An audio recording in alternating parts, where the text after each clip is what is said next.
Guys, we finished chapter 10, and now we're going to begin chapter 11 that we will finish reading together tomorrow in class live. But chapter 11 is titled, Who Stole the Tarts? The king and queen of hearts were seated on their throne when they arrived, with a great crowd assembled about them. All sorts of little birds and beasts, as well as the whole pack of cards. The knave was standing before them in chains, with a soldier on each side to guard him. Near the king was the white rabbit with a trumpet in one hand and a scroll of parchment in the other. In the middle of the court was a table with a large dish of tarts upon it. They looked so good that it made Alice quite hungry to look at them. I wish they'd get the trial done, she thought, and hand round the refreshments. But there seemed to be no chance of this, so she began looking at everything about her to pass away the time. Alice had never been in a court of justice before, but she had read about them in books, and she was quite pleased to find that she knew the name of nearly everything there. That's the judge, she thought to herself, because of the great wig. So, have you guys ever been to a courtroom?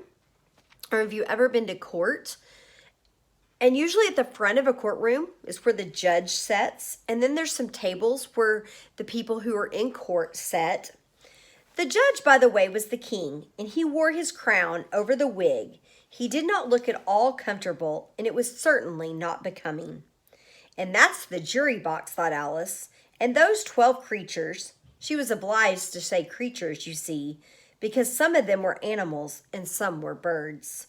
So jurors, when we have a trial in the court system in America, there's 12 people that sit and listen to the court case and help decide it. So she's looking at this box where 12 chairs would be and these jurors. I suppose they are the jurors, she said at last, word 2 or 3 times over to herself, being rather proud of it, for she thought, and rightly too, that very few little girls of her age knew the meaning of it at all. However, jurymen would have done just as well. The 12 jurors were all writing very busily on their slates. What are they doing? Alice whispered to the griffin. They can't have anything to put down yet before the trial's begun. They're putting down their names, the griffin whispered in reply, for fear they should forget them before the end of the trial. Stupid things, Alice began in a loud, indignant voice. But she stopped hastily, for the white rabbit cried out, Silence in the court! Have you ever seen a gavel and a judge hit the gavel? Silence! And the court put on his spectacles and looked anxiously round to make out who was talking. Alice could see, as well as if she were looking over their shoulders, that all the jurors were writing down stupid things on their slates. And she could even make out that one of them she didn't know how to spell stupid, and then he had to ask his neighbor to tell him. A nice muddle their slates shall be in before the trial's over, thought Alice. One of the jurors had a pencil that squeaked. This, of course, Alice could not stand, and she went round the court and got behind him, and very soon found an opportunity of taking it away. She did it so quickly that the poor little juror, it was Bill the Lizard, could not make out all that what had become of it. So after hunting about for it, he was obliged to write with one finger for the rest of the day. And this was of very little use, as it left no mark on the slate. So Alice didn't like the sound. It's kind of like when you scratch a chalkboard or squeak the dry erase mark. So she went and took his pen away. Harold, read the accusation, said the king. On this, the white rabbit blew 3 blasts on the trumpet and then unrolled the parchment scroll and read as follows. The queen of hearts, she made some tarts, all on a summer's day. The knave of hearts, he stole those tarts and took them quite away. So here is the picture of the courtroom. And the rabbit sitting up by there, and there's your jury box with all the creatures, and Alice is sitting there. And you've got the tart sitting on the table. Consider your verdict, the king said to the jury. Not yet, the rabbit hastily interrupted. There's a great deal to come before that. Call the first witness, said the king, and the white rabbit blew 3 blasts on his trumpet and called out, First witness! The first witness was the Hatter, He came in with a teacup in one hand and a piece of bread and butter in the other. I beg your pardon, your majesty, he began, for bringing these in, but I hadn't quite finished my tea when I was sent for. You ought to have finished, said the king. When did you begin?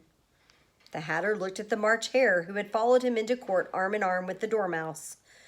14th of March, I think it was, he said. 15th, said the March Hare. 16th, said the Dormouse.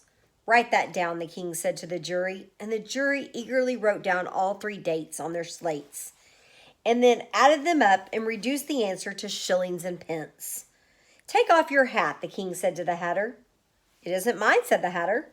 Stolen? The king exclaimed, turning to the jury, who instantly made a note of that fact. I keep them to sell, the Hatter added as an explanation. I've none of my own. I'm a hatter. Here the queen put on her spectacles and began staring at the Hatter, who turned pale and fidgeted. Give your evidence, said the king, and don't be nervous, or I'll have you executed on the spot. This did not seem to encourage the witness at all. He kept shifting from one foot to the other, looking uneasily at the queen. And in his confusion, he bit a large piece out of his teacup instead of his bread and butter. Just at this moment, Alice felt a very curious sensation which puzzled her a good deal until she made out what it was. She was beginning to grow larger again, and she thought at first she would get up and leave the court.